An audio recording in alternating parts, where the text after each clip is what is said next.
അസ്സലാമു അലൈക്കും വറഹ്മത്തുള്ളാഹി വബറകാതുഹു. അൽഹംദുലില്ലാഹിൽ വാഹിദിൽ അഹദ് അൽ ഫർദിസ് സ്വമദ് അല്ലദീ ലം യലിദ് വലം യൂലദ് വലം യകുൽ ലഹു കുഫുവൻ അഹദ്. ബഹുമാന്യരായ സഹോദരന്മാരെ, സുഹൃത്തുക്കളെ, ജമാഅത്തെ ഇസ്ലാമിയോടുള്ള വിരോധം കൊണ്ട് അസത്യങ്ങൾ വിളിച്ചു പറയുക, ആളുകളെ കബളിപ്പിക്കുക, തെറ്റിദ്ധരിപ്പിക്കുക എന്നത് ശീലമാക്കിയ മുജാഹിദുകൾക്കിടയിലെ ജമാഅത്തെ ഇസ്ലാമിയുടെയോ മുജാഹിദ് പ്രസ്ഥാനത്തിൻ്റെ തന്നെയുമോ ചരിത്രമറിയാത്ത സൗദി അറേബ്യയിൽ ജോലി ചെയ്യുന്ന സനീർ സ്വലാഹി എന്ന് പറയുന്ന ഒരു സുഹൃത്ത് ജമാഅത്ത് ഷീഈ ബന്ധം മറനീക്കുമ്പോൾ എന്ന തലക്കെട്ടിൽ ഒരു വീഡിയോ യൂട്യൂബിൽ അപ്ലോഡ് ചെയ്തതായി ശ്രദ്ധയിൽപ്പെട്ടു. അതിൽ കാര്യമായി ഉള്ളത് ചില ആക്രോശങ്ങളാണ്. അല്ലയോ പൊന്മുണ്ടക്കാര എന്ന് വികാരഭരിതനായിക്കൊണ്ട് അദ്ദേഹം ആക്രോശിക്കുന്നുണ്ട്. പക്ഷേ 21 മിനിറ്റും 36 സെക്കൻഡുമുള്ള ക്ലിപ്പ്, ആ വീഡിയോ അത് മുഴുവൻ കേട്ടാലും ഉള്ളി തോല് പൊളിച്ചതുപോലെ അവസാനം നോക്കുമ്പോൾ ഒന്നുമില്ലാത്ത ഒരവസ്ഥയാണ്. വെറും ആക്രോശങ്ങളല്ല, ആക്ഷേപങ്ങളല്ല, തെളിവ് സഹിതമാണ് നമ്മൾ പറയുന്നത് ജമാഅത്തെ ഇസ്ലാമിയുടെ ഷീഈ ബന്ധത്തിനോ എന്ന് ഇടയ്ക്കിടെ അദ്ദേഹം ആവർത്തിക്കുന്നുണ്ടെങ്കിലും തെളിവുകളുടെ അവസ്ഥ നേരത്തെ പറഞ്ഞതുപോലെ ഉള്ളി തോല് പൊളിച്ചതുപോലെയാണ്. തൻ്റെ ആരോപണങ്ങൾക്ക് ഒരു തെളിവ് പോലും, സത്യസന്ധമായ നേർക്കുനേരെയുള്ള ഒരു തെളിവ് പോലും അദ്ദേഹം ഹാജരാക്കുന്നില്ല എന്നതാണ് ഏറെ രസകരമായിട്ടുള്ള കാര്യം. അതുകൊണ്ട് എൻ്റെ ഈ ക്ലിപ്പ് കേൾക്കുന്നവർ അതിന് മുന്നോടിയായിട്ട് അദ്ദേഹത്തിൻ്റെ വീഡിയോ കാണാത്തവരാണ് എങ്കിൽ കാണണം എന്നാണ് ഒന്നാമതായിട്ട് എനിക്ക് സൂചിപ്പിക്കുവാനുള്ളത്. പിന്നെ അദ്ദേഹം തുടങ്ങുന്നത് ജമാഅത്തെ ഇസ്ലാമിയുടെ ആഫീസ് പൂട്ടുന്ന രൂപത്തിൽ ജമാഅത്തെ ഇസ്ലാമിയെ ഒന്നുമല്ലാതാക്കുവാൻ മുജാഹിദ് പ്രസ്ഥാനത്തിന് സാധിച്ചിട്ടുണ്ട് എന്ന ചില അവകാശവാദങ്ങൾ നടത്തിക്കൊണ്ടാണ്. ആദർശപരമായിട്ട് തറ പറ്റിക്കുവാൻ മുജാഹിദ് പ്രസ്ഥാനത്തെ കൊണ്ട് കഴിഞ്ഞിട്ടുണ്ടത്രേ. കേരളത്തിലല്ല അദ്ദേഹം ജീവിക്കുന്നത് എന്നതുകൊണ്ടായിരിക്കും അദ്ദേഹം ഇങ്ങനെയുള്ള വിടുവായിത്തങ്ങൾ വിളിച്ചു പറയുന്നത് എന്നാണ് എനിക്ക് തോന്നുന്നത്. 8 നിലയിൽ പൊട്ടിയവരും ഓരോരുത്തരും മറുവിഭാഗത്തെ ഇസ്ലാമിൽ നിന്ന്, അഹ്ലുസുന്ന വൽ ജമാഅയിൽ നിന്നെല്ലാം പുറത്താക്കുന്നതും ആരാണ് എന്ന് ചോദിച്ചാൽ ഏതായാലും അത് ജമാഅത്തെ ഇസ്ലാമിയോ അതിൻ്റെ ഉപഘടകങ്ങളോ അല്ല, സാക്ഷാൽ മുജാഹിദ് സംഘടനയാണ്. അങ്ങനെ ഒന്ന് അതിൻ്റെ അസ്ഥികൂടമല്ലാതെ മറ്റെന്തെങ്കിലും ഇപ്പോൾ നിലനിൽക്കുന്നുണ്ടോ എന്നത് വല്ല സൂക്ഷ്മ പരിശോധനയും നടത്തിയാൽ മാത്രം മനസ്സിലാക്കുവാൻ സാധിക്കുന്ന കാര്യമാണ്. നമ്മുടെ വിഷയം അതൊന്നുമല്ല. സനീർ സ്വലാഹിയും തൻ്റെ വീഡിയോക്ക് കൊടുത്ത പേരതൊന്നുമല്ലെങ്കിലും വീഡിയോയുടെ ആദ്യ ഭാഗത്ത് കുറെ സമയം മെനക്കെടുത്തിക്കൊണ്ട് അദ്ദേഹം പറയുന്നത് ഇത്തരം ചില അവകാശവാദങ്ങളാണ്. അതൊരു ശരാശരി മുജാഹിദുകാരൻ്റെ നിലവാരമായിട്ട് മാത്രമേ നമ്മൾ മനസ്സിലാക്കുന്നുള്ളൂ. ഏതായാലും ആദർശപരമായിട്ട് ജമാഅത്തെ ഇസ്ലാമിയെ നേരിടുവാൻ കഴിയില്ല എന്ന തികഞ്ഞ ബോധ്യം കൊണ്ടായിരുന്നില്ലേ മുജാഹിദുകൾ ജമാഅത്ത് മുജാഹിദ് അഭിപ്രായ വ്യത്യാസങ്ങൾ ഇരുകൂട്ടരും അംഗീകരിക്കുന്ന സലഫി പണ്ഡിതന്മാരുടെ സാന്നിധ്യത്തിൽ ചർച്ച ചെയ്യുകയും എന്നിട്ട് ആ സലഫി പണ്ഡിതന്മാർ എടുക്കുന്ന തീരുമാനം ഇരുകൂട്ടരും അംഗീകരിച്ച് ഐക്യത്തോടുകൂടി മുന്നോട്ട് പോകാം എന്ന തീരുമാനം അങ്ങനെ എഴുതി ഒപ്പിട്ടതിന് ശേഷം ആ കരാർ പത്രിക പൂഴ്ത്തി വെക്കുകയും ഇന്നേ വരെ ഒരാളെയും കാണിക്കാതെ ചതിയും വഞ്ചനയും നടത്തിക്കൊണ്ട് ഇസ്ലാഹ അല്ല മറിച്ച് ഫസാദുമായിട്ട് മുന്നോട്ട് പോയത് ഇത് ചരിത്രമല്ലേ സനീർ സ്വലാഹി? താങ്കൾക്കറിയില്ല എങ്കിൽ ഈ പറഞ്ഞ ചരിത്രത്തിനോ ഒരുപക്ഷെ താങ്കളെക്കാളും പ്രായമുണ്ടായി എന്ന് വന്നേക്കാം. അതുകൊണ്ട് ചോദിച്ച് പഠിക്കുക. അറിയില്ല എങ്കിൽ ഉമർ മൗലവിയുടെ ഓർമ്മകളുടെ തീരത്ത് എന്ന പുസ്തകമെങ്കിലും ഒന്ന് വായിക്കുക. അതിലും ഈ വിഷയകമായിട്ടുള്ള ചില പരാമർശങ്ങളുണ്ട്. താനല്ല അതിന് ഉത്തരവാദി, മറിച്ച് ഐദീദ് തങ്ങളെപ്പോലെയുള്ള ചില ആളുകൾ അടുക്കലായിരുന്നു കോപ്പി എടുക്കാൻ ആ കരാർ പത്രിക കൊടുത്തത്. പിന്നെ അതെവിടെ പോയി, ഒരു അഡ്രസ്സുമില്ല എന്ന് അദ്ദേഹം തന്നെ തുറന്നു പറയുന്നുമുണ്ട്. എന്തുകൊണ്ട് രണ്ട് സംഘടനകൾ സലഫി പണ്ഡിതന്മാരുടെ മുജാഹിദ് സമ്മേളനത്തിൽ പങ്കെടുക്കുവാൻ വേണ്ടി വന്ന സൗദി അറേബ്യയിലെ സലഫി പണ്ഡിതന്മാരുടെ സാന്നിധ്യത്തിലുണ്ടാക്കിയ ജമാഅത്ത് മുജാഹിദ് നേതാക്കന്മാർ ഉണ്ടാക്കിയ കരാർ പത്രിക കോപ്പി എഴുതിയെടുത്ത് ഒരു കോപ്പി ജമാഅത്ത് നേതൃത്വത്തെ ഏൽപ്പിക്കുവാനും എന്നിട്ട് അതനുസരിച്ചുകൊണ്ട് ഷെയ്ഖ് ഇബ്നു ബാസിന്റെ സാന്നിധ്യത്തിലോ ഒരു ചർച്ച നടത്തുവാനും ആ ചർച്ചയിൽ അദ്ദേഹം എടുക്കുന്ന തീരുമാനം അംഗീകരിച്ചുകൊണ്ട് ഐക്യത്തോടുകൂടി മുന്നോട്ട് പോകുവാനുമുള്ള തീരുമാനം എന്തുകൊണ്ട് നടപ്പിലാക്കുവാൻ മുജാഹിദ് നേതൃത്വം തയ്യാറായില്ല എന്നത് മാത്രം പോരെ, ആദർശപരമായിട്ട് ജമാഅത്തെ ഇസ്ലാമിയുമായിട്ട് മുട്ടുവാൻ മുജാഹിദുകൾ വളർന്നിട്ടില്ല, അതിനവർക്ക് കഴിയില്ല എന്നതിനോ അല്ല എങ്കിൽ അന്ന് നിങ്ങൾ മൂടിവെച്ച ചതിപ്രയോഗത്തിലൂടെ വഞ്ചനയിലൂടെ നിങ്ങൾ മൂടിവെച്ച ആ കരാർ പത്രിക പുറത്തെടുക്കുവാനും അതനുസരിച്ച് ഒരു ചർച്ച നടത്തുവാനും ഇന്നെങ്കിലും ഈ വീരവാദം മുഴക്കുന്ന സനീർ സ്വലാഹിയെ പോലെയുള്ള ആളുകൾ തയ്യാറാകുമെങ്കിൽ അതൊന്ന് കാണട്ടെ, എന്നിട്ട് മതി ജമാഅത്തെ ഇസ്ലാമി ആദർശപരമായിട്ട് തറ പറ്റിക്കുവാൻ മുജാഹിദുകൾക്ക് സാധിച്ചിട്ടുണ്ട് എന്ന ആളുകൾ കേട്ടാൽ കുടുകുട ചിരിച്ചു പോകുന്ന രൂപത്തിലുള്ള തമാശകൾ പറയുവാൻ എന്നാണ് എനിക്ക് ഒന്നാമതായിട്ട് സൂചിപ്പിക്കുന്നത്. സനീർ സ്വലാഹിയുടെ ക്ലിപ്പില് ആദ്യമായിട്ട് കുറെ സമയം അദ്ദേഹം പറയുന്നത് ജമാഅത്തെ ഇസ്ലാമി പറയുന്ന ഹാക്കിമിയത്ത് ഖവാരിജികളുടെ വാദമാണ് എന്നാണ്. ഈ സനീർ സ്വലാഹിയോട് വിനയപൂർവ്വം ഞാൻ ചോദിക്കുന്നു, താങ്കൾ ഇതിങ്ങനെ ആവർത്തിക്കുകയല്ലാതെ താങ്കളുടെ ഈ വീഡിയോയിൽ എവിടെയെങ്കിലും ഖവാരിജികളുടെ വാദം ഇന്നതായിരുന്നു, ഇതാ ഖവാരിജികളുടെ ആ വാദം തന്നെ ജമാഅത്തെ ഇസ്ലാമിക്കാർ അവരുടെ ഇന്ന സാഹിത്യത്തിലൂടെ അവരുടെ നേതാക്കന്മാർ അവരുടെ ഇന്ന പ്രഭാഷണങ്ങളിലൂടെ വെളിപ്പെടുത്തിയിരിക്കുന്നു എന്ന് ഒരു വരിയെങ്കിലും ഉദ്ധരിക്കുവാൻ സനീർ സ്വലാഹി താങ്കൾക്ക് സാധിച്ചോ? സാധിക്കുമെങ്കിൽ അതൊന്ന് കാണട്ടെ എന്നാണ് സൂചിപ്പിക്കുവാനുള്ളത്. അതുകൊണ്ട് അടുത്ത വീഡിയോയിലെങ്കിലും താങ്കളുടെ പിന്നാലെ കൂടുവാൻ തന്നെയാണ് ഞാൻ തീരുമാനിച്ചുള്ളത്, അബ്ദുൽ അസീസ് പൊന്മുണ്ടം എന്ന് ഞാൻ തീരുമാനിച്ചുള്ളത്. കാരണം താങ്കളുടെ വാദങ്ങൾ എത്രത്തോളം ദുർബലമാണ്, എട്ടുകാലി വലയേക്കാൾ ദുർബലമാണത്, ബലഹീനമാണത് എന്നത് ഒറ്റയടിക്ക് തന്നെ ആർക്കും മനസ്സിലാകുന്ന കാര്യമാണ്. അതുകൊണ്ട് സൂചിപ്പിക്കുന്നു, ഇമാതിരിയുള്ള വിടുവായുത്തങ്ങളുമായിട്ട് ഇനിയും സനീർ സ്വലാഹി താങ്കൾ രംഗത്തിറങ്ങുക. ഇത് റൗണ്ട് അങ്ങോട്ട് ഓടുമ്പോഴേക്ക് ആളുകൾക്ക് കാര്യം ബോധ്യപ്പെടും, അത് തന്നെ മതി നമുക്ക് എന്നാണ് ആ വിഷയത്തിൽ സൂചിപ്പിക്കുവാനുള്ളത്. താങ്കൾ ജമാഅത്തെ ഇസ്ലാമിക്ക് ഖവാരിജി വാദമുണ്ടോ, ജമാഅത്തെ ഇസ്ലാമി പറയുന്ന ഹാക്കിമിയത്ത് സിദ്ധാന്തം ഖവാരിജികളുടേതാണ് എന്ന് വാദിച്ചുകൊണ്ട് വന്ന താങ്കൾ പെട്ടെന്നെന്തേ അതിന് തെളിവെന്ന് മുദ്രിക്കാതെ ഷിയാക്കളിലേക്ക് ചാടിയത്? എന്തേ സനീർ സ്വലാഹി ഇമാതിരി ചാട്ടങ്ങൾ താങ്കൾ ചാടുന്നത്? എന്തുകൊണ്ട് ജമാഅത്തെ ഇസ്ലാമിയുടെ ഖവാരിസത്തിനോ താങ്കൾ തെളിവ് ഹാജരാക്കിയില്ല? തെളിവ് സഹിതം മാത്രമേ നമ്മൾ സംസാരിക്കുന്നുള്ളൂ എന്ന് താങ്കൾ പറഞ്ഞല്ലോ. എങ്കിൽ കൊണ്ടുവരേണ്ടിയിരുന്നു ജമാഅത്ത് സാഹിത്യത്തിൽ നിന്നോ ഖവാരിജികളുടെ വാദം ഉദ്ധരിച്ചുകൊണ്ട് ഇതേ വാദം ഇതാ ജമാഅത്ത് സാഹിത്യങ്ങളിൽ എന്ന് പറഞ്ഞുകൊണ്ട് ഉദ്ധരിക്കുവാൻ താങ്കൾക്ക് കഴിയേണ്ടിയിരുന്നു. മാത്രമല്ല, താങ്കളുടെ സംസാരത്തിലുള്ള വലിയ മറ്റൊരു വൈരുദ്ധ്യം എന്ന് പറയുന്നത്, ഒരേ സമയം ജമാഅത്തെ ഇസ്ലാമിക്കാർ ഖവാരിജികളാണ് എന്ന് പറയുക, അതേസമയം പറയുക ജമാഅത്തെ ഇസ്ലാമിക്കാർ ഷിയാക്കളാണ് എന്ന്. ഇത് രണ്ടും ഒരേ സമയമാകുന്ന ആ ജാലവിദ്യ എങ്ങനെയാണ് ജിന്നുകളുടെ പിടിയിൽപ്പെട്ട മുജാഹിദുകൾക്ക് അതിനെ സംബന്ധിച്ച് പറയുവാൻ സാധിക്കുമെങ്കിൽ അതൊന്ന് പറഞ്ഞു തരണം. മനുഷ്യന്മാർക്ക് അതിനെ അങ്ങനെ ഒരു വാദം ഉണ്ടാകുമെന്ന് തോന്നുന്നില്ല. ജിന്നുകളായി മാറിയവർക്ക് ഒരു പക്ഷേ ഉണ്ടാകുമായിരിക്കും. അതുകൊണ്ടാണ് ഞാൻ അങ്ങനെ സൂചിപ്പിച്ചത്. അതുകൊണ്ട് താങ്കൾ വ്യക്തമാക്കണം അടുത്ത വീഡിയോയിലെങ്കിലും എങ്ങനെയാണ് ഒരാൾക്ക് ഒരു സംഘടനയ്ക്ക് ഒരേ സമയം ഖവാരിജികളും ഷിയാക്കളുമാകുവാൻ സാധിക്കുക എന്ന്. അതല്ല, ചില വിഷയത്തിൽ ഖവാരിജികളുടെ വാദമാണ്, മറ്റു ചില വിഷയത്തിൽ ഷിയാക്കളുടെ വാദമാണ് എന്നതാണോ താങ്കളുടെ വാദം? എങ്കിൽ അതൊന്ന് വ്യക്തമാക്കുവാൻ, ഏതൊക്കെ വിഷയങ്ങളിലാണോ എന്ന് വിശദീകരിക്കുവാൻ അതിനെങ്കിലും താങ്കൾക്ക് സാധിക്കേണ്ടതില്ലേ? താങ്കളുടെ വീഡിയോയിലെ ആദ്യത്തെ ആരോപണം ഇവിടെ പൊളിയുകയാണ്. ഖവാരിജി വാദമാണ് ജമാഅത്തെ ഇസ്ലാമിക്ക് ഹാക്കിമിയത്ത് വിഷയത്തിൽ ഉള്ളത് എങ്കിൽ ഹാക്കിമിയത്തുമായി ബന്ധപ്പെട്ട് ഖവാരിജികൾ എന്താണ് പറഞ്ഞത് എന്നും അതിന് എങ്ങനെയാണ് ഇബ്നു അബ്ബാസ് റളിയല്ലാഹുവിനെ പോലുള്ള ആളുകൾ തിരുത്തിയത് എന്നും ആ വിഷയത്തിൽ ആരോടൊപ്പമാണ് ജമാഅത്തെ ഇസ്ലാമി നിലനിൽക്കുന്നത് എന്നും മനസ്സിലാക്കുവാൻ ജമാഅത്തെ ഇസ്ലാമിയുടെ സാഹിത്യങ്ങളെ സംബന്ധിച്ച് ABCD എങ്കിലും അറിഞ്ഞാൽ മതി. അതുപോലും താങ്കൾക്ക് ഇല്ലാതെ പോയല്ലോ സനീർ സ്വലാഹി. അതുകൊണ്ട് വ്യക്തമാക്കണം അടുത്ത വീഡിയോയിലെങ്കിലും ജമാഅത്തെ ഇസ്ലാമി എവിടെയാണ് ഖവാരിജി വാദം ഉന്നയിച്ചത് എന്ന്.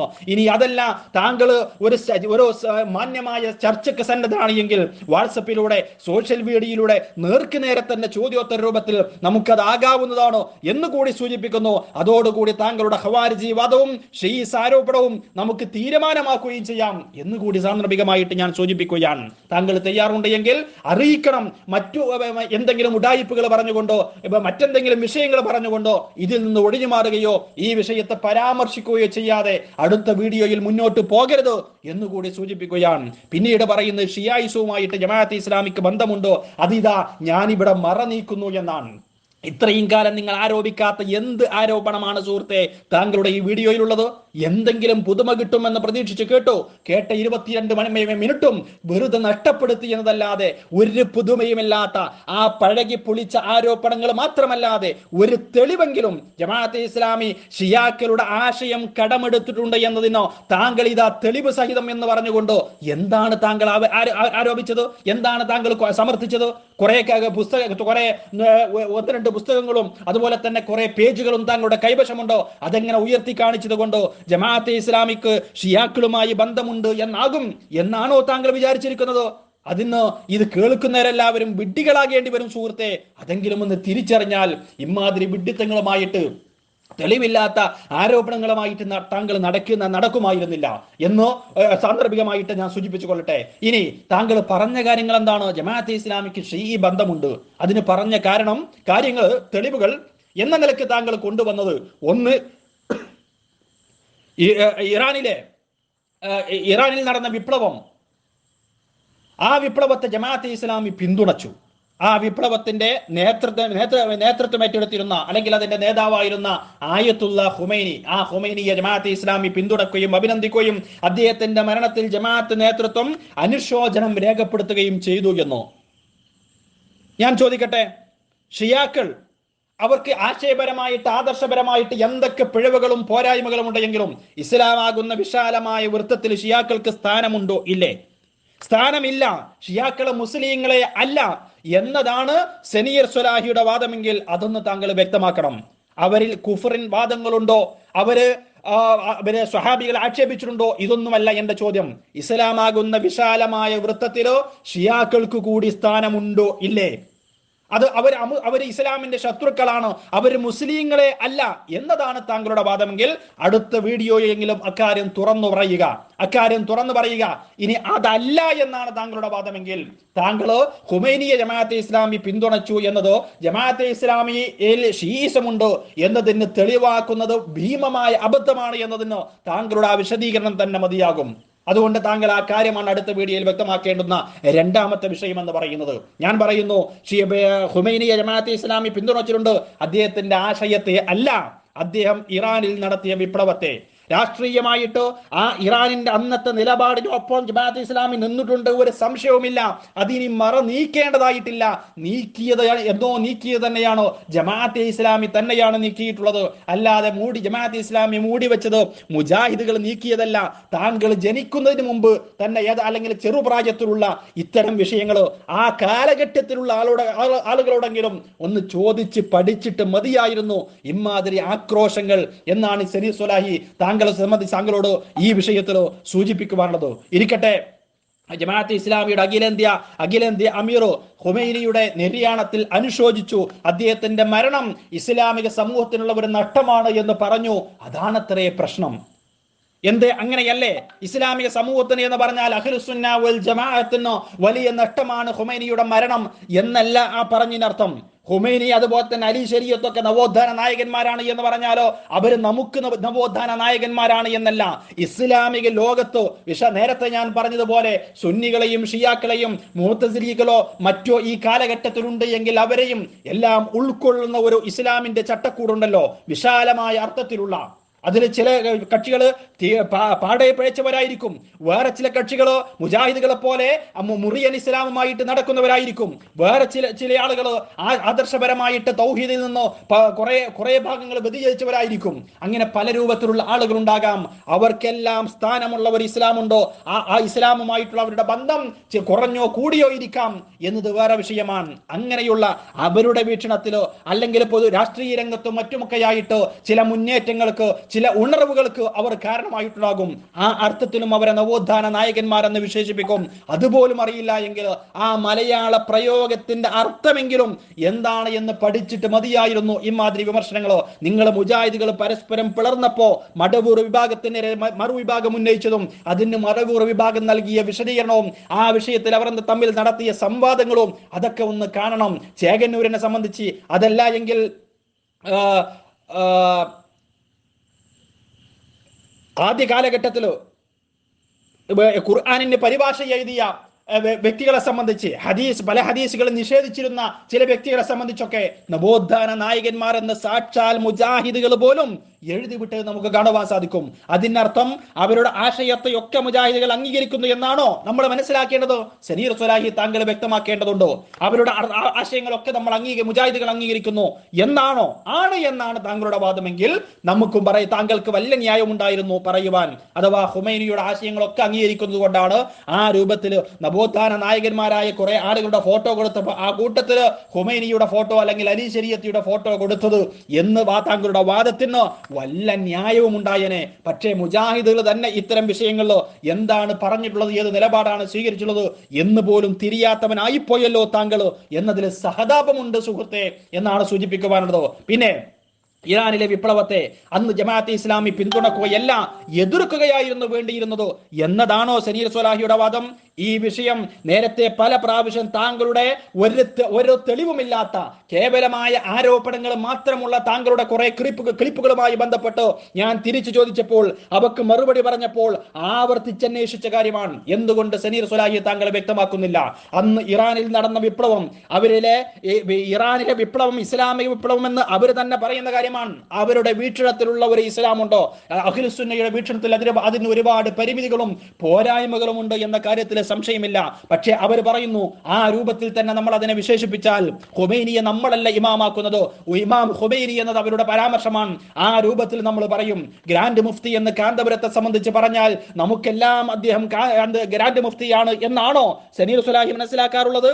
ഇതൊക്കെ ഒന്ന് ആലോചിച്ചിട്ട് പോരെ ഇമാതിരി വിമർശനങ്ങൾ ഉന്നയിക്കൽ. അതുകൊണ്ട് സനീർ സ്വലാഹി താങ്കൾ തിരിച്ചറിയേണ്ടത് ഖുമൈനിയുടെ വിഷയത്തിൽ ജമാഅത്തെ ഇസ്ലാമി അദ്ദേഹത്തെ മരണപ്പെട്ടപ്പോൾ അനുശോചനം രേഖപ്പെടുത്തിയിട്ടുണ്ടെങ്കിൽ ഈ സനീർ സ്വലാഹി മുജാഹിദ് പ്രസ്ഥാനത്തിൽ അറിയപ്പെടുന്ന ഒരു വ്യക്തിയാവുകയും മുജാഹിദ് സംഘടനയ്ക്ക് ജമാഅത്തെ ഇസ്ലാമിക്കോ ഇസ്ലാമിക സമൂഹത്തിനോ അല്ല ഒരു ഹിസ്ബി എന്ന നിലക്ക് മുജാഹിദ് സംഘടനയ്ക്ക് താങ്കൾ കുറെ സേവനം ചെയ്തിട്ടുണ്ടെങ്കിൽ താങ്കൾ മരണപ്പെട്ടു പോയാൽ ജമാഅത്തെ ഇസ്ലാമി താങ്കളുടെ വിഷയത്തിലും അനുശോചനം രേഖപ്പെടുത്തി എന്ന് വന്നേക്കും. അതിനർത്ഥം താങ്കളുടെ ഈ വിദണ്ഡവാദങ്ങളൊക്കെ ജമാഅത്തെ ഇസ്ലാമി അംഗീകരിക്കുന്നുണ്ട് എന്നാണോ?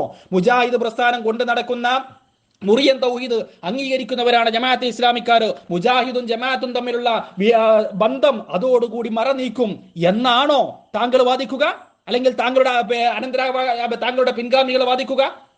എന്താണ് സുഹൃത്തെ, ഒരല്പം ബുദ്ധിയെങ്കിലും ഉപയോഗിച്ചുകൂടെ? ഒരല്പം യുക്തിയെങ്കിലും പ്രയോഗിച്ചുകൂടെ?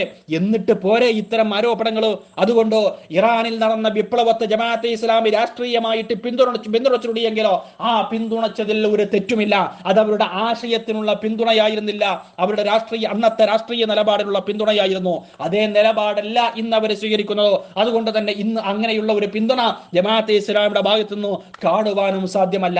അന്ന് പിന്തുണക്കുവാനുള്ള വളരെ പ്രധാനപ്പെട്ട കാരണം മറുപക്ഷത്തുള്ളത് അമേരിക്കൻ സാമ്രാജ്യത്വ ശക്തിയാണ്. അമേരിക്കൻ സാമ്രാജ്യത്വ ശക്തിയുടെ പാവയായിരുന്ന റിസാ ഷാ പഹ്ലവിക്കെതിരെ വിപ്ലവം നയിച്ചുകൊണ്ടാണ് ഇറാനിൽ ഇസ്ലാമിക വിപ്ലവം ഉണ്ടാകുന്നത്. ഇസ്ലാമിക വിപ്ലവം എന്ന് അവർ വിശേഷിപ്പിക്കുന്ന ഇറാൻ വിപ്ലവം ഉണ്ടാകുന്നത് എന്തേ? അന്ന് റിസാ ഷാ പഹ്ലവിയെയും അദ്ദേഹത്തെ നയിച്ചുകൊണ്ടിരിക്കുന്ന, അദ്ദേഹത്തെ കളിപ്പിച്ചുകൊണ്ടിരിക്കുന്ന അമേരിക്കയുമായിരുന്നു ജമാഅത്തെ ഇസ്ലാമി പിന്തുണക്കേണ്ടിയിരുന്നത്. മുജാഹിദുകൾ അങ്ങനെയാണോ പിന്തുണച്ചത്? അതുകൂടി താങ്കൾ വ്യക്തമാക്കേണ്ടതുണ്ട്. അതല്ല അമേരിക്കൻ സാമ്രാജ്യത്വ ശക്തി എന്ന് പറയുന്ന വലിയ ഒരു ഇസ്ലാം വിരുദ്ധ ശക്തിയും ഇസ്ലാമിൽ നിന്ന് ആശയപരമായിട്ട് അഹ്ലുസുന്നത്തിൽ നിന്ന് ഭിന്നമായ ഒരു നിലപാട് സ്വീകരിക്കുന്ന, എന്നാലോ ഇസ്ലാമിക വൃത്തത്തിനകത്ത് തന്നെ നിൽക്കുന്ന ഷിയാക്കളാൽ നയിക്കപ്പെടുന്ന ഉണ്ടാക്കപ്പെട്ട ഒരു വിപ്ലവം, അവരുടെ വീക്ഷണത്തിലുള്ള ഒരു ശരീഅത്ത്, ആ ശരീഅത്ത് നിയമത്തിന്റെ സ്രോതസ്സായിട്ട് പ്രഖ്യാപിക്കപ്പെട്ട ഒരു ഭരണകൂടം, ആ ഭരണകൂടത്തെ പിന്തുണക്കുകയായിരുന്നോ വേണ്ടിയിരുന്നത്? അതല്ല അതിനെയും എതിർക്കുകയായിരുന്നോ വേണ്ടിയിരുന്നത്? ഈ ചോദ്യം താങ്കളോട് ചോദിക്കുവാൻ തുടങ്ങിയിട്ട് കാലമെത്രയായി? എന്തുകൊണ്ട് സനീർ സ്വലാഹി അത് വ്യക്തമാക്കുവാൻ താങ്കൾക്ക് സാധിക്കുന്നില്ല? അതുകൊണ്ട് ഈ ചോദ്യത്തിന് മറുപടി പറഞ്ഞുകൊണ്ട് വേണം മൂന്നാമതായിട്ട് അടുത്ത ക്ലിപ്പിൽ താങ്കൾ സംസാരിക്കുവാൻ. അതിനല്ല എങ്കിൽ താങ്കൾ കണ്ടം വഴി ഓടുന്നവരിൽ ഒന്നാമനാണ് എന്ന് ആവർത്തിച്ച് പറയേണ്ടി വരും. അത് ദയവ് ചെയ്ത് പറയിപ്പിക്കരുത് എന്നാണ് സൂചിപ്പിക്കുവാനുള്ളത്. പിന്നെ ജമാഅത്തെ ഇസ്ലാമിക്ക് ഷിയാക്കളുമായി ബന്ധമുണ്ട്, അത് മറനീക്കുകയാണ് എന്നതിന് തെളിവെന്നോണം താങ്കൾ കൊണ്ടുവന്ന മറ്റൊരു തെളിവെന്താണ്? ഖുമൈനിയുടെ ഹുകൂമത്തെ ഇലാഹി എന്ന് പറയുന്ന ആ പുസ്തകം IPH പ്രസിദ്ധീകരിച്ചിട്ടുണ്ട് എന്ന്. IPH അത് വിതരണം ചെയ്യുന്നുണ്ട് എന്നതാണ് ശരി. IPH അത് വിതരണം ചെയ്യുന്നുണ്ട് എന്നതാണ് ശരി. അതിനർത്ഥം ഷിയാക്കളുടെ അല്ലെങ്കിൽ ഹൊമൈനിയുടെ എല്ലാ വാദങ്ങളും ജമാഅത്തെ ഇസ്ലാമി അംഗീകരിക്കുന്നുണ്ട് എന്നാണോ? എങ്കിൽ അമുസ്ലിങ്ങളായ ആളുകളുടെ പല പുസ്തകങ്ങളും നിങ്ങൾ വിതരണം ചെയ്യുന്നില്ലേ? മുജാഹിദുകൾ പ്രസിദ്ധീകരിക്കുന്നില്ലേ? അതിനർത്ഥം മുജാഹിദുകൾ അയാളുടെ ആശയാദർശങ്ങളെല്ലാം അംഗീകരിക്കുന്നു എന്നാണോ? അതല്ല, അദ്ദേഹം പുസ്തകത്തിലൂടെ അവതരിപ്പിക്കുന്ന ചില പ്രത്യേകമായ സന്ദർഭങ്ങളിലും ആ സന്ദർഭവുമായി ബന്ധപ്പെട്ട ചില ആശയങ്ങൾ മുന്നോട്ട് വെക്കുന്നു. അതിന് നമുക്ക് യോജിക്കാവുന്നതും എന്നാൽ വിയോജിക്കാവുന്നതും ഉണ്ടാകാം. വിയോജിക്കാവുന്നത് ആ വിഷയത്തിൽ പൊതുവെ കുറവായിരിക്കും, പക്ഷെ യോജിക്കാവുന്നത് ഒരുപാടുണ്ടാകും. അതുകൊണ്ട് ആ നിലക്കുള്ള പ്രസക്തി അതുണ്ട് എന്ന് മനസ്സിലാക്കിക്കൊണ്ട് അത് പ്രസിദ്ധീകരിച്ചാൽ അതിനർത്ഥം അവരുടെ ആശയത്തിൽ തന്നെ ആദർശത്തിൽ തന്നെ അവരെ പിന്തുടരുന്നു എന്നാണോ? അങ്ങനെയാണോ സനീർ സ്വലാഹിയെ പോലെയുള്ള ആളുകൾ മനസ്സിലാക്കുന്നത്? എങ്കിൽ ആ വിഡ്ഢിത്തത്തിന് എന്ത് പേരിട്ട് വിളിക്കണം എന്ന് എനിക്ക് അറിഞ്ഞുകൂടാ എന്നാണ് സൂചിപ്പിക്കുവാനുള്ളത്. അതുപോലെ തന്നെ ഷിയാക്കളുടെ മറ്റ് പുസ്തകങ്ങളോ ജമാഅത്തെ ഇസ്ലാമി അല്ല പ്രസിദ്ധീകരിച്ചുള്ളത്. അലി ശരീഅത്തിന്റെ ഹജ്ജ് എന്ന പുസ്തകം പ്രസിദ്ധീകരിച്ചിട്ടുണ്ട് ജമാഅത്തെ ഇസ്ലാമി. മറ്റു പുസ്തകങ്ങളൊക്കെ പഴയ സിമിക്കാരായ ആളുകളാണ് പ്രസിദ്ധീകരിച്ചുള്ളത്. അതെങ്കിലും ഒന്ന് തിരിച്ചറിയണം. ഇതും നിങ്ങൾ കബളിപ്പിക്കുന്ന വിഷയമാണ്. മാത്രമല്ല, ഒരു കാര്യം കൂടി സൂചിപ്പിക്കട്ടെ. അലി ശരീഅത്തിന്റെ ഹജ്ജ് എന്ന പുസ്തകത്തിലെ ചില സ്വഹാബികളെ സംബന്ധിച്ച് മോശമായി ചിത്രീകരിക്കുന്നുണ്ടല്ലോ. അതുകൊണ്ട് തന്നെ ആ പുസ്തകം എടുത്ത് പറഞ്ഞുകൊണ്ട് ഇതാ നോക്കൂ, ഈ പുസ്തകത്തിന് അവതാരിക എഴുതിയത് ജമാഅത്ത് നേതാവായ ടി മുഹമ്മദ് സാഹിബാണ് എന്ന് പറഞ്ഞുകൊണ്ട് കളിയാക്കാറുണ്ട് മുജാഹിദുകളായ ആളുകൾ. ചോദിക്കട്ടെ, ആ അവതാരിക നിങ്ങൾ ആരെങ്കിലും ഒന്ന് വായിച്ചിട്ടുണ്ടോ?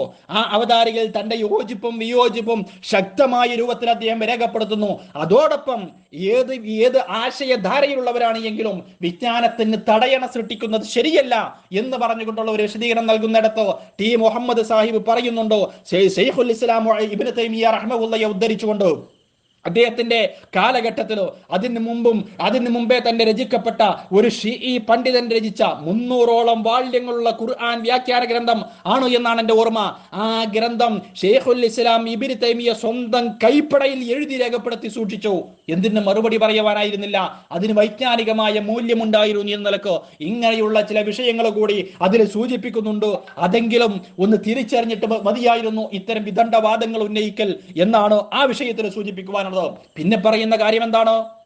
ജമാഅത്തെ ഇസ്ലാമിക്ക് ഷീഈ ബന്ധമുണ്ട് എന്നതിന് നേരത്തെ പറഞ്ഞ പോലെ ഈ പുസ്തകം നിങ്ങൾ വിറ്റഴിച്ച് എന്തിനാണോ ഷിയാക്കളിലേക്ക് മുസ്ലിങ്ങൾ ആകർഷിക്കുവാനല്ലേ എന്നാണ്. ഷിയാക്കളിലേക്ക് മുസ്ലിങ്ങൾ ആകർഷിക്കുവാനല്ലേ നിങ്ങൾ ഈ പുസ്തകം വിറ്റയിച്ചത് എന്നാണ് ചോദിക്കുന്നത്. എങ്കിൽ ഞാൻ ചോദിക്കട്ടെ, ഈ സ്വഹാബികളിൽ ചില ആളുകളെ മോശമായി ചിത്രീകരിക്കുന്നു എന്ന് പറഞ്ഞുകൊണ്ട് താങ്കൾ ഉയർത്തി കാണിച്ചതും ഒരുപാട് വിഷയങ്ങൾ പറഞ്ഞതുമായ ഒരു പുസ്തകമുണ്ടല്ലോ, സയ്യിദ് ഖുത്ബിന്റെ ഇസ്ലാമിലെ സാമൂഹ്യ നീതി എന്ന് പറയുന്ന പുസ്തകം. ആ ഇസ്ലാമിലെ സാമൂഹ്യ നീതി എന്ന് പറയുന്ന പുസ്തകത്തെ ആദ്യമായിട്ട് കേരളക്കരക്ക് പരിചയപ്പെടുത്തിയതാരാണ്? മുജാഹിദുകളല്ലേ? താങ്കൾക്കറിയുമോ ഈ ചരിത്രം?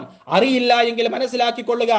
അൽ മുർഷിദ് 1966 സെപ്റ്റംബർ മാസത്തെ അൽ മുർഷിദിൽ സയ്യിദ് ഖുത്ബിനെ സംബന്ധിച്ച് പറയുന്നത് താങ്കൾ കണ്ടിട്ടുണ്ടോ? അതിലെ ആ വിഷയത്തെ സംബന്ധിച്ച് വളരെ കൃത്യമായിട്ട് ഒരുപാട് കാര്യങ്ങൾ വിശദീകരിക്കുന്നുണ്ടോ. ആ കൂട്ടത്തില് പറയുന്ന സയ്യിദ് ഖുത്ബിനെ മാത്രമല്ല ഹസനുൽ ബന്നയെയും അതുപോലെ തന്നെ ഇഖ്വാനുൽ മുസ്ലിമിനെയും വളരെ മനോഹരമായ രൂപത്തിലാണ് പരിചയപ്പെടുത്തിയിട്ടുള്ളത്. മുജാഹിദുകളുടെ വേറെയും ഒരുപാട് പുസ്തകങ്ങളുണ്ടോ. ആ പുസ്തകങ്ങളിലും ഇങ്ങനെ തന്നെ പറഞ്ഞതായിട്ട് കാണുവാൻ സാധിക്കും. 1-2 ഉദാഹരണങ്ങൾ മാത്രം ഞാനോ സൂചിപ്പിക്കുകയാണ്. 1966 സെപ്റ്റംബർ മാസത്തെ അൽ മുർഷിദില് ഇങ്ങനെയുള്ള കാര്യങ്ങൾ സയ്യിദ് ഖുത്ബിനെ സംബന്ധിച്ച് പറഞ്ഞു എന്ന് ഞാൻ സൂചിപ്പിച്ചു. അതുപോലെ തന്നെ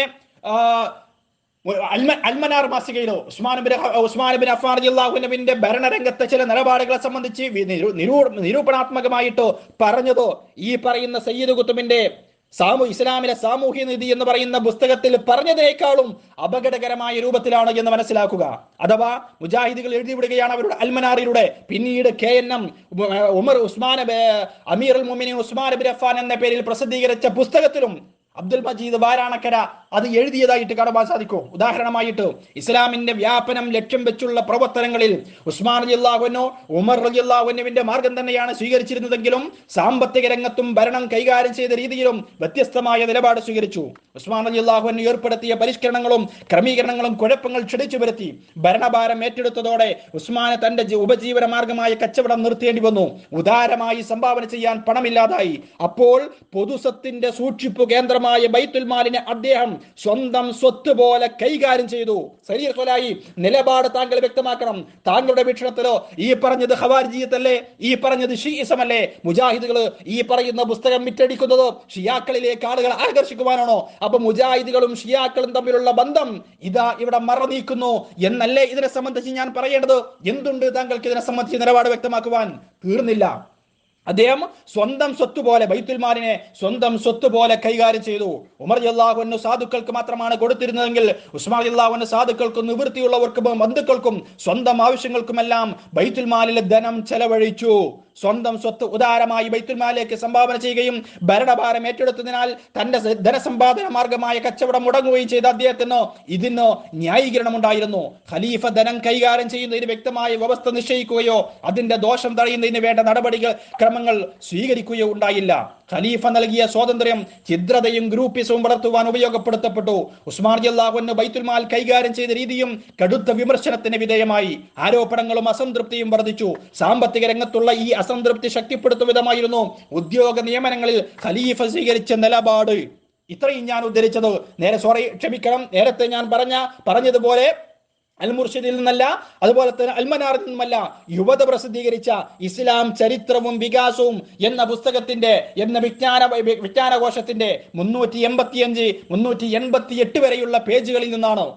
നേരത്തെ സൂചിപ്പിച്ച അൽമനാർ മാസിക 2007 ജൂലൈ ലക്കത്തിലോ ഉസ്മാൻ റളിയല്ലാഹുവിനെ കുറിച്ച് എഴുതിയത് ഇതിനേക്കാളും അപകടകരമാണ്. അതിൽ പറയുകയാണ്, ഉസ്മാൻ റളിയല്ലാഹു തന്റെ അവസാന കാലത്ത് മർവാന്റെയും ബനു ഉമയ്യക്കാരായ ശിങ്കിടികളുടെയും കയ്യിൽ കുളിപ്പിക്കുന്നവന്റെ കയ്യിലെ മയ്യിത്ത് പോലെയായിരുന്നു എന്ന് വേണം കരുതാൻ.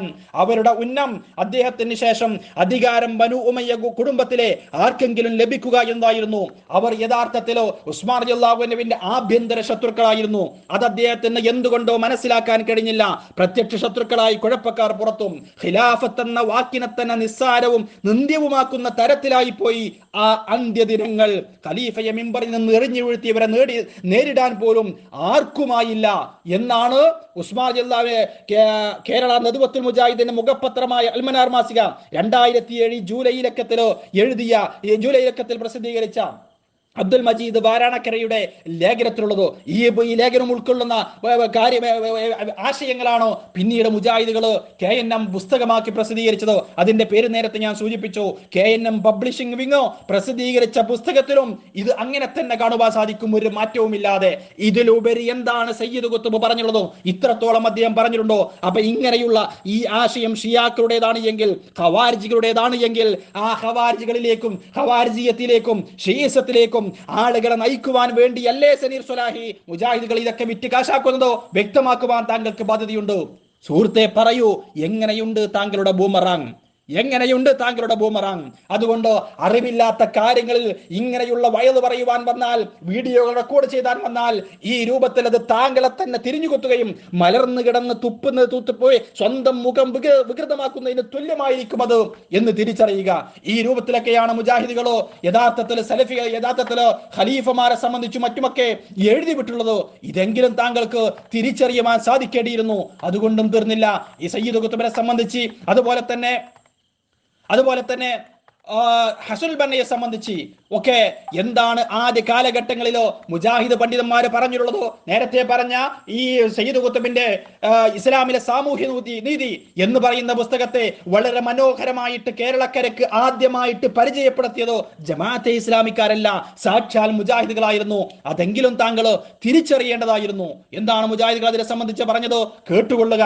മുജാഹിദുകളുടെ തലമുതിർന്ന നേതാക്കന്മാരും ഖുർആൻ വ്യാഖ്യാതാക്കളുമായ PK മൂസ മൗലവി, അലവി മൗലവി, മുഹമ്മദ് അമാനി മൗലവി, ഇവർ 3 പേരും ജീവിച്ചിരിക്കുന്ന ഘട്ടത്തിലോ അവര് വിശുദ്ധ ഖുർആൻ വ്യാഖ്യാനം എഴുതിയപ്പോൾ രണ്ടാം ബാല്യത്തിൽ അവർ എഴുതുകയാണോ? പ്രധാനപ്പെട്ട പല ഇസ്ലാമിക ഗ്രന്ഥങ്ങളുടെയും കർത്താവ്, മികച്ച സാഹിത്യകാരൻ, ഈജിപ്തിലെ ഇസ്ലാമിക പ്രവർത്തകരുടെ മുൻപന്തിയിൽ നിലകൊള്ളുന്ന ഒരു പണ്ഡിത ശ്രേഷ്ഠൻ, പ്രസിദ്ധ സംഘടനയായ ഇഖ്വാനുൽ മുസ്ലിമൂൻ നേതാവ്, അഥവാ മുസ്ലിം ബ്രദർഹുഡ് നേതാവ് എന്നിങ്ങനെ പല നിലക്കും വിഖ്യാതനാണ് അല്ലാമ സയ്യിദ് മുഹമ്മദ് ഖുത്ബ് മർഹൂം. പേര് നോക്കണം, അദ്ദേഹത്തെ വിശേഷിപ്പിക്കുന്നത് അങ്ങനെയാണ്, അല്ലാമ സയ്യിദ് മുഹമ്മദ് ഖുത്ബ് മർഹൂം. 30 വാള്യങ്ങളിലായി അദ്ദേഹം എഴുതിയിട്ടുള്ള ഒരു മഹൽ ഗ്രന്ഥമാണ് ഫീ ദിലാൽ ഖുർആൻ, ഖുർആന്റെ തണലുകളിൽ. എന്ന പേരിൽ പ്രസിദ്ധമായ അദ്ദേഹത്തിന്റെ തഫ്സീർ, റസൂലും സ്വഹാബത്തും സ്വീകരിച്ചു വന്ന മാർഗത്തിൽ നിന്ന് വ്യതിചലിക്കാതെ ആധുനിക ബ്രഹ്മമെന്നും പിടിപെടാതെ അദ്ദേഹത്തിൻ്റെതായ ഒരു പ്രത്യേക സാഹിത്യ ശൈലിയിൽ അത്യാകർഷവും ഹൃദയം കവർന്നതുമായ പ്രതിപാദന രീതിയോടുകൂടി ഖുർആന്റെ ആശയവും അന്തസാരങ്ങളും വരച്ചു കാണിക്കുന്ന ഒരു ആധുനിക ഖുർആൻ വ്യാഖ്യാന ഗ്രന്ഥമത്രേ അത്. പ്രസിദ്ധീകരിക്കപ്പെട്ട ഉടനെ തന്നെ മുസ്ലിം ലോകത്ത് അത് പ്രസിദ്ധി നേടിക്കഴിഞ്ഞു. ഈജിപ്തിൽ നിന്ന് ഇസ്ലാമിനെ പിഴുതെറിഞ്ഞ് ഒരു ഭൗതിക രാഷ്ട്രം, അറബ് ദേശീയത്വത്തിന്റെ പേരിൽ ഒരു കമ്മ്യൂണിസ്റ്റ് രാഷ്ട്രം കെട്ടിപ്പടുക്കാനുള്ള ശ്രമത്തിൽ അതിന് വിലങ്ങുതടിയായി കാണപ്പെടുന്ന ഇസ്ലാമിക മൂല്യങ്ങളുടെയും ഇസ്ലാമിക പ്രവർത്തകരുടെയും നേരെ എല്ലാത്തരം മൃഗീയ മർദ്ദനങ്ങളും അടിച്ചുവിട്ടുകൊണ്ടിരുന്ന അബ്ദുൽ നാസറിന്റെ ഗവൺമെന്റോ മറ്റു പല ഇസ്ലാമിക പ്രവർത്തകരെയും എന്ന പോലെ 1966 ആഗസ്റ്റ് മാസാവസാനത്തിൽ ആ മഹാനെയും സഹോദരിയെയും വധിച്ചു കളഞ്ഞു. അള്ളാഹു അദ്ദേഹത്തിന്റെ മഹത്തായ സേവനങ്ങൾക്ക് തക്ക പ്രതിഫലം നൽകട്ടെ, ആമീൻ. വിശുദ്ധ ഖുർആൻ വിവരണം 2-ാം പകുതി വാള്യം 2 പേജ് 820 821.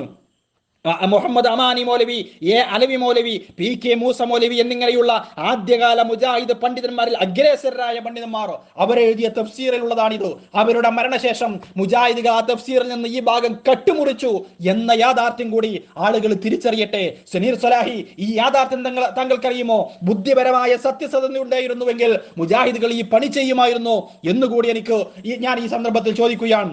അതുകൊണ്ട് തീർന്നില്ല. അൽ മുർഷിദിൽ വീണ്ടും എഴുതുന്നു, 1966 ജൂൺ മാസത്തിലെ അൽ മുർഷിദിൽ ഇതിനെ സംബന്ധിച്ചാണ് നേരത്തെ ഞാൻ തെറ്റിദ്ധരിച്ചുകൊണ്ട് പറഞ്ഞത്. ഈ അൽ മുർഷിദിലോ 1966 ജൂൺ മാസത്തെ അൽ മുർഷിദിലോ എഴുതിയത് ഇപ്രകാരമാണ്: ഇസ്ലാമിന്റെ ലക്ഷ്യം തന്നെയാണ് ബ്രദർഹുഡിന്റെ ലക്ഷ്യം. ഇസ്ലാമിക സിദ്ധാന്തങ്ങളിൽ അധിഷ്ഠിതമായ ഒരു സമൂഹത്തെ കെട്ടിപ്പടുക്കുക എന്ന മഹത്തായ ലക്ഷ്യം ഇസ്ലാം ഒരു ആദർശമാണോ, അതിൽ നിന്നും ഒരു ജീവിത പദ്ധതി രൂപം കൊള്ളുന്നു. ഈ പദ്ധതി ഒരു ഭരണക്രമം ആവിഷ്കരിക്കുന്നു. തീർന്നില്ല. ഇസ്ലാമിന് വേണ്ടി ത്യാഗങ്ങൾ കടിച്ചിറക്കിയവരാണോ ഇഖ്വാൻ മുസ്ലിമൂൻ പ്രവർത്തകരോ? വൈദേശിക മേധാവിത്വത്തിൽ നിന്ന് ഈജിപ്തിനെ മോചിപ്പിച്ച് ഇസ്ലാമിക അന്തരീക്ഷം സൃഷ്ടിക്കുവാൻ അവർ പടക്കളത്തിലിറങ്ങി. പ്രസിദ്ധ പണ്ഡിതനും ഇഖ്വാന്റെ സ്ഥാപക നേതാവുമായ ഹസനുൽ ബന്നയെ ഫാറൂഖിന്റെ കിങ്കരന്മാർ വെടിവെച്ചു കൊന്നു. അതിന്റെ ഉന്നത നേതാക്കളെ തൂക്കിക്കൊന്നു. ഇസ്ലാമിലെ സാമൂഹ്യ നീതി, ഖുർആന്റെ തണലിൽ തുടങ്ങിയ അമൂല്യ കൃതികളുടെ കർത്താവായ സയ്യിദ് കുത്തുബും ഇവരിൽപ്പെടും. അദ്ദേഹത്തിന്റെ വേർപാട് ഇസ്ലാമിക ലോകത്തിനേറ്റ കരുത്ത പ്രഹരമാണ്. അടിവരയിടുക സനീർ സ്വലാഹി, അദ്ദേഹത്തിന്റെ വേർപാട് ഇസ്ലാമിക ലോകത്തിനേറ്റ കനത്ത പ്രഹരമാണ്. തന്റെ വീക്ഷണം അദ്ദേഹം തന്നെ അവതരിപ്പിക്കുന്നു എന്ന് പറഞ്ഞുകൊണ്ട് വീണ്ടും അത് വിശദീകരിക്കുകയാണ്. അൽ മുർഷിദോ ലക്കം 1966 സെപ്റ്റംബർ അത് വീണ്ടും ഈ കാര്യം വിശദീകരിക്കുകയാണ്. അപ്പോൾ ഇങ്ങനെയൊക്കെ പറഞ്ഞ താങ്കളുടെ വീക്ഷണത്തിൽ ഖവാരിജും അതുപോലെ തന്നെ ഷീ ആശയക്കാരനായ സയ്യിദ് കുത്തുബ് അദ്ദേഹത്തിന്റെ വേർപാട് ഇസ്ലാമിക ലോകത്തിനേറ്റ കനത്ത പ്രഹരമാണ് എന്ന് അൽ മുർഷിദിൽ എങ്ങനെ വന്നു? ഇത് എഴുതിവിട്ട മുജാഹിദുകളോ അവരും ഖവാരിജികളാണോ? ഖവാരിജിയത്തിലേക്ക് ഷീയസത്തിലേക്ക് മുസ്ലിങ്ങൾ ആകർഷിക്കുവാൻ വേണ്ടി എഴുതിവിട്ടതാണോ? വ്യക്തമാക്കുവാൻ താങ്കൾക്ക് ബാധ്യതയുണ്ട്. തീർന്നില്ല. ഇഖ്വാൻ മുസ്ലിമുൻ എന്നത് നിങ്ങളെ സംബന്ധിച്ചിടത്തോളം ഇന്ന് ഖവാരിജി ആശയം പേറുന്നവരും തീവ്രവാദികളുമാണല്ലോ. അവരെ സംബന്ധിച്ച് യഥാർത്ഥ ഇസ്ലാമിക പ്രസ്ഥാനം, ഇസ്ലാമിനെ തന്നെ ഇസ്ലാമിക ലക്ഷ്യം വെക്കുന്നവർ, ഇസ്ലാമിന്റെ തന്നെ ലക്ഷ്യം കൊണ്ടു നടക്കുന്നവർ എന്നൊക്കെയാണല്ലോ വിശേഷിപ്പിച്ചത്. എന്ത് പറയാനുണ്ട്? ഇത് ബൈബിളിനെ പോലെ പഴയ നിയമവും പുതിയ നിയമവും മുജാഹിദുകൾക്കുണ്ടോ? ഇതൊക്കെ നിങ്ങൾ മാറ്റിയ നിലപാടാണോ? എങ്കിൽ എന്നാണ് മാറ്റിയത്? സയ്യിദ് കുത്തുബ് മരണപ്പെട്ടതിന് രക്തസാക്ഷിയായതിനു ശേഷമാണല്ലോ ഇ കെ മൗലവിയെ പോലെയുള്ള ആളുകൾ അൽ മുർഷിദിൽ ഇത്തരം കാര്യങ്ങൾ എഴുതിവിട്ടത്. അതുപോലെ തന്നെ അമാനി മൗലവിയും അലവി മൗലവിയും മൂസ മൗലവിയും എല്ലാം എഴുതിവിട്ടതും സയ്യിദ് കുത്തുബ് മരണപ്പെട്ടതിന് ശേഷം. അതിനുശേഷം ബർസഖി ജീവിതത്തിലാണോ പിന്നീട് അദ്ദേഹവും അസ്നുൽ ബന്നയും ഒക്കെ രക്തസാക്ഷിയായത്? അവരൊക്കെ തീവ്രവാദികളായത്? രക്തസാക്ഷി എന്നല്ല, തീവ്രവാദികളായത്. അത് വ്യക്തമാക്കുവാൻ താങ്കൾക്ക് ബാധ്യതയുണ്ട്. അതുകൊണ്ട് വിടുവായുത്തങ്ങളുമായി വന്നാൽ ഇതുപോലെയുള്ള അബദ്ധങ്ങളിൽ ഇനിയും താങ്കൾ ചെന്ന് അകപ്പെടും എന്നാണ് സൂചിപ്പിക്കുവാനുള്ളത്. ഇത്രയും കാര്യങ്ങളാണ് താങ്കളുടെ വീഡിയോയിൽ പറഞ്ഞത്. ചോദിക്കട്ടെ, അപ്പൊ ജമാഅത്തെ ഇസ്ലാമിയുടെ മേൽ ഷീസം ആരോപിക്കുവാൻ, ഷിയാക്കളും ജമാഅത്തെ ഇസ്ലാമിയും തമ്മിൽ ബന്ധമുണ്ട് എന്ന് സ്ഥാപിക്കുവാൻ മൗദൂദി സാഹിബ് ഇദ്ദേഹത്തെ ഈ ഷിയാക്കളുടെ നേതാവ് ഇമാം ഖുമൈനിയെ അഭിനന്ദിച്ചത്, വിപ്ലവത്തിന്റെ പേരിൽ അഭിനന്ദിച്ചത്, അതൊക്കെയാണോ താങ്കൾ തെളിവാക്കുന്നത്? അവർ തമ്മിലുള്ള വ്യക്തിബന്ധമാണോ തെളിവ്? സനീർ സ്വലാഹിയെ പോലെയുള്ള സനീർ സ്വലാഹിയുടെ വ്യക്തിപരമായിട്ട് എനിക്ക് ബന്ധമില്ലെങ്കിലും ഒരുപാട് മുജാഹിദ് പ്രഭാഷകന്മാരുമായിട്ടും പ്രവർത്തകരുമായിട്ടും എനിക്ക് ബന്ധമുണ്ടോ? അതുകൊണ്ട് എന്റെ ആശയവും അവരുടെ ആശയവും ഒന്നാണ് എന്നാണോ? അവരിൽ നിന്ന് ഞാനോ എന്നിൽ നിന്ന് അവരോ ആശയങ്ങളും ആദർശങ്ങളും കടമെടുക്കുന്നുണ്ട് എന്നാണോ? എന്തോ ഒരു വിഡ്ഢിത്തമാണ് സുഹൃത്തെ താങ്കൾ ഈ തട്ടിവിടുന്നത്. തീർച്ചയായിട്ടും അന്ന് ഈ ലോകത്തുള്ള ഒരു നേതാവ് എന്ന നിലക്ക്, അതുപോലെ തന്നെ ജമാഅത്ത് ഇന്ത്യയിലെ ഇസ്ലാമിക പ്രസ്ഥാനത്തിന്റെ അഖിലുസുന്നക്ക് കീഴിലുള്ള ഇസ്ലാമിക പ്രസ്ഥാനത്തിന്റെ നേതാവ് എന്ന നിലക്ക് സയ്യിദ് മൗദൂദിയും, ഇറാനിൽ അവിടെ ഷിയാക്കളുടെ നേതാവ് എന്ന നിലക്ക് ഖുമൈനിയും, അവർ രണ്ടുപേരും തമ്മിൽ വ്യക്തിബന്ധങ്ങൾ ഉണ്ടായിരുന്നു. അതിനെന്താണ് തെറ്റോ? മുസ്ലിങ്ങൾ ആശയപരമായിട്ട് ഒരേ ആശയത്തിൽ നിലകൊള്ളുന്നവർ തമ്മിൽ മാത്രമേ ബന്ധമുണ്ടാകൂ എന്നാണോ? അങ്ങനെയാണോ മുജാഹിദ് നിലപാട്? അതാണോ ഇസ്ലാം പഠിപ്പിക്കുന്നത്? എങ്കിൽ അതുകൂടി താങ്കൾ വ്യക്തമാക്കേണ്ടതുണ്ട് എന്നുകൂടി സൂചിപ്പിക്കുകയാണ്. തീർന്നില്ല. മുജാഹിദുകളുടെ ഷീഈ ബന്ധത്തിനുള്ള 1-2 തെളിവുകൾ കൂടി സൂചിപ്പിച്ചുകൊണ്ട് നിലപാട് സനീർ സ്വലാഹി അടുത്ത വീഡിയോയിൽ വ്യക്തമാക്കുമെന്ന് പ്രതീക്ഷിച്ചുകൊണ്ട്, അത് വ്യക്തമാക്കണമെന്ന് അറിയിച്ചുകൊണ്ട് ഞാൻ അവസാനിപ്പിക്കുകയാണ്. അഥവാ ഇന്ത്യ സ്വാതന്ത്ര്യം നേടുവാൻ എടുത്ത സന്ദർഭത്തിലോ മുസ്ലിം ലീഗ് പാകിസ്ഥാന് വേണ്ടി വാദിച്ചുകൊണ്ടിരിക്കെ, ഘോരം വാദിച്ചുകൊണ്ടിരിക്കെ, ആ മുസ്ലിം ലീഗിന്റെ നേതാക്കന്മാരായ മുഹമ്മദ് അലി ജിന്നയും ആഗാ ഖാനും ആരായിരുന്നു? അവർ കടുത്ത ഷിയാക്കളായിരുന്ന ഖോജ വിഭാഗത്തിൽപ്പെട്ടവരായിരുന്നു. അങ്ങനെയുള്ള ഖോജ വിഭാഗത്തിൽപ്പെട്ട ഷിയാക്കളായ ആഗാ ഖാന് വേണ്ടി, അതുപോലെ തന്നെ മുഹമ്മദ് അലി ജിന്നയ്ക്ക് വേണ്ടി പ്രാർത്ഥിച്ചു. അവരുടെ ദീർഘായുസ്സിനും ആഫിയത്തിനും വേണ്ടി പ്രാർത്ഥിച്ചുകൊണ്ട് പ്രമേയം പാസാക്കിയവരാണ് കേരള ജംഇയ്യത്തുൽ ഉലമ, മുജാഹിദ് സംഘടനയുടെ പണ്ഡിത സംഘടന എന്ന് പറയുന്നത്. എന്ത് പറയാനുണ്ട് താങ്കൾക്ക്? കേരളത്തിലെ ഏതെങ്കിലും ഒരു മുസ്ലിം സംഘടന, അവരുടെ പണ്ഡിത സംഘടന ഇങ്ങനെ ഷിയാക്കളെ പിന്തുണച്ചിട്ടുണ്ടെങ്കിൽ, അതിനു വേണ്ടി പ്രമേയം പാസാക്കിയിട്ടുണ്ടെങ്കിൽ അത് മുജാഹിദുകൾക്ക് മാത്രം അവകാശപ്പെട്ടതാണ്. അന്ന് അവർ പറഞ്ഞത് എന്താണ് എന്ന് 1997 ഷബാബ് സെമിനാർ പതിപ്പിലോ ഒരു മുജാഹിദ് നേതാവ് തന്നെ ആവേശപൂർവ്വം എഴുതിവിട്ടിട്ടുമുണ്ട്. അഥവാ മുസ്ലിങ്ങളെ അവരുടെ ലക്ഷ്യത്തിലേക്ക് നയിക്കുവാൻ ഈ നേതാക്കന്മാരുടെ കരങ്ങൾക്ക് അല്ലാഹു ശക്തി പ്രദാനം ചെയ്യട്ടെ എന്ന് പ്രാർത്ഥിച്ചുകൊണ്ടാണ് മുജാഹിദുകളുടെ പണ്ഡിത സംഘടനയുടെ പ്രമേയം അവസാനിക്കുന്നത്. ഷിയാക്കളായ 2 നേതാക്കന്മാർക്ക് എങ്ങനെയാണ് മുസ്ലിങ്ങളെ അവരുടെ ലക്ഷ്യത്തിലേക്ക് നയിക്കുവാൻ സാധിക്കുക എന്നുകൂടി സനീർ സ്വലാഹി ഒന്ന് വ്യക്തമാക്കേണ്ടതുണ്ട്. ആരാണ് സുഹൃത്തെ ഇതുപോലെ ജമാഅത്തെ ഇസ്ലാമി പറഞ്ഞിട്ടുണ്ടോ മുസ്ലിങ്ങളെ അവരുടെ ലക്ഷ്യത്തിലേക്ക് നയിക്കുവാൻ? ഈ പറയുന്ന ഷിയാ നേതാക്കന്മാർ നയിക്കുന്ന മുസ്ലിം ലീഗിൽ ചേരൽ ഫർളും വാജിബുമാണ് എന്നു അതിന്റെ 5-8 വർഷങ്ങൾക്ക് മുമ്പ് നിങ്ങൾ തന്നെയല്ലേ എഴുതിവിട്ടത്? KM മൗലവി മുജാഹിദുകളുടെ അൽ മുർഷിദിലെ പത്രാധിപ കുറിപ്പ് എന്ന നിലക്കല്ലേ മുസ്ലിം ലീഗിൽ ചേരൽ ഫർളും വാജിബും എന്ന നിലക്ക് എഴുതിവിട്ടത്? ഈ രൂപത്തിൽ രാഷ്ട്രീയ പാർട്ടികൾക്ക് വേണ്ടി ദീനിനെ തന്നെ ദുരുപയോഗം ചെയ്തു എന്ന് മാത്രമല്ല, ഷീ നേതാക്കന്മാരുടെ ദീർഘായുസ്സിന് വേണ്ടി പ്രാർത്ഥിച്ചവരെ നിങ്ങളല്ലേ? അതുകൊണ്ടും തീർന്നോ? ഇല്ല. കേരളത്തിലെ കോഴിക്കോട്ടെ പട്ടാളപ്പള്ളി, മുജാഹിദുകൾക്ക് കീഴിലുള്ള പട്ടാളപ്പള്ളി, ആ പട്ടാളപ്പള്ളിയിൽ ഖത്തീബായിരുന്ന ജമാഅത്തെ ഇസ്ലാമിയുടെ കേരളത്തിലെ പ്രഥമ അമീർ VP മുഹമ്മദ് അലി സാഹിബ്, അദ്ദേഹം അവിടെ നിന്ന് പിരിച്ചുവിടപ്പെടുവാനുള്ള കാരണം എന്താണ് എന്നോ സനീർ സ്വലാഹിക്ക് അറിയുമോ? നേരത്തെ പറഞ്ഞ ഷീഈ ആശയക്കാരനായ മുഹമ്മദ് അലി ജിന്ന, ആ മുഹമ്മദ് അലി ജിന്ന മരണപ്പെട്ടപ്പോൾ അദ്ദേഹത്തിന് വേണ്ടി മറഞ്ഞ നിലക്ക് മയ്യത്ത് നമസ്കരിച്ചില്ല എന്ന കാരണത്താലായിരുന്നു ഒരു ജമാഅത്ത് നേതാവിനെ മുജാഹിദുകൾ ഇടപെട്ടുകൊണ്ട് പട്ടാളപ്പള്ളിയിൽ നിന്ന് പിരിച്ചുവിട്ടത്. അറിയുമോ താങ്കൾക്ക്? ഷിയാ നേതാവിന് വേണ്ടി മയ്യത്ത് മറഞ്ഞ നിലയ്ക്ക് നമസ്കരിച്ചില്ല എന്ന കാരണത്താൽ ജമാഅത്തുകാരനെ, ഏത് ജമാഅത്ത്? സനീർ സ്വലാഹിയുടെ വാദപ്രകാരം, മുജാഹിദുകൾ ആരോപിക്കുന്നത് പ്രകാരം ഷീഈ ആശയം കടമെടുത്ത ജമാഅത്ത്, ആ ജമാഅത്തിന്റെ നേതാവിനെ ഷീഈ നേതാവിന് വേണ്ടി, ഷീഈ ആശയക്കാരനായ മുസ്ലിം ലീഗിന്റെ നേതാവിന് വേണ്ടി മയ്യത്ത് നമസ്കരിച്ചില്ല എന്ന കാരണം പറഞ്ഞുകൊണ്ട് പിരിച്ചുവിട്ടത് ആരാണ്? സാക്ഷാൽ മുജാഹിദുകൾ. ഷിയാക്കളുമായിട്ട് ഞങ്ങൾക്ക് ബന്ധമില്ല, ഇതാ ഇവർക്കാണ് ബന്ധം എന്ന് തട്ടിവിടുന്ന ആ ശത്രുക്കളോടൊപ്പം ചേർന്നുകൊണ്ട് വരെ ജമാഅത്തെ ഇസ്ലാമിയെ വിമർശിക്കുന്ന, അങ്ങനെ ശത്രുക്കളുടെ കയ്യിലെ പാവകളായിട്ട് മാറുന്ന മുജാഹിദുകൾ അവരാണ് പിരിച്ചുവിട്ടത് എന്ന് തിരിച്ചറിയുക. ഇതിലുപരി എന്ത് ബന്ധമാണ് ജമാഅത്തെ ഇസ്ലാമിക്ക് ഷീസുമായിട്ടുള്ളത്? അപ്പോ സനീർ സ്വലാഹി, താങ്കൾ ആരോപിച്ച ആരോപണങ്ങളൊന്നും ഓരോന്നും ബൂമറാങ് കണക്ക് മുജാഹിദ് പ്രസ്ഥാനത്തെ തന്നെ തിരിച്ചടിച്ചിരിക്കുകയാണ്. സനീർ സ്വലാഹി എന്ന് പറയുന്ന ഒരൊറ്റ വ്യക്തിയുടെ അബദ്ധങ്ങളും വിഡ്ഢിത്തങ്ങളും മുജാഹിദ് പ്രസ്ഥാനത്തെ തന്നെയാണ് പ്രതിക്കൂട്ടിൽ നിർത്തിയിരിക്കുന്നത്. ഇതെങ്കിലും തിരിച്ചറിയുവാൻ താങ്കൾക്ക് സാധിച്ചിരുന്നുവെങ്കിൽ ഇമാതിരി വിഡ്ഢിത്തം നിറഞ്ഞ വാദങ്ങൾ ഉന്നയിച്ചുകൊണ്ട് ഒരു വീഡിയോ ചെയ്യുവാൻ താങ്കൾ തയ്യാറാകുമായിരുന്നില്ല. അതുകൊണ്ട് വരൂ അടുത്ത വീഡിയോയുമായി ഞാൻ താങ്കളുടെ പിന്നാലെ തന്നെയുണ്ടോ? താങ്കളുടെ വിഡ്ഢിത്തങ്ങൾ എത്രത്തോളം ഉണ്ട് എന്നും, ഇപ്പോൾ ഞാൻ തിരിച്ചു ചോദിച്ച ഏത് ചോദ്യത്തിനാണ് താങ്കൾ അടുത്ത വീഡിയോയിൽ മറുപടി പറയുന്നത് എന്നും, ഞാൻ ഈ പറഞ്ഞ വാദങ്ങളിൽ ഏതിനെയാണ് താങ്കൾ ഗണ്ണിക്കുന്നത് എന്നും എനിക്കൊന്ന് കാണേണ്ടതുണ്ട്. അത് താങ്കൾ കാണിച്ചു തരും എന്ന് ഞാൻ പ്രതീക്ഷിക്കുകയാണ്. സസന്തോഷം താങ്കളുടെ അടുത്ത വീഡിയോക്ക് വേണ്ടി കാതോർത്തുകൊണ്ട് അസ്സലാമു അലൈക്കും വറഹ്മത്തുള്ളാഹി വബറകാതുഹു. വആഖിറു ദഅവാന അനിൽ ഹംദുലില്ലാഹി റബ്ബിൽ ആലമീൻ.